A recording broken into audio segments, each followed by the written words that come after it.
بسم الله الرحمن الرحيم، والصلاة والسلام على أشرف المرسلين سيدنا محمد وعلى آله وصحبه أجمعين. أما بعد، السلام عليكم ورحمة الله تعالى وبركاته.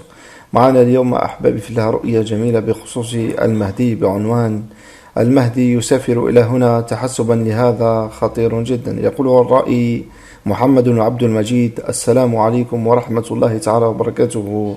رأيت في المنام أنني أجلس على تل كبير، ومر النبي علي وهو ملثم وراكب حصان، ونظر إلي ثم ذهب، ثم جاء الصحابة على نفس هيئته، وقال أحدهم للآخرين: هيا نلحق رسول الله صلى الله عليه وسلم.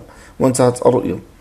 أما تأولها: وعليكم السلام ورحمة الله تعالى وبركاته. إن صدقت الرؤيا فكلما اقترب الوقت يجب على كل مؤمن أن يعرف مسؤوليته من البيعة، وسفر المهدي قرب جدا جدا بتواتر الرؤى في ذلك.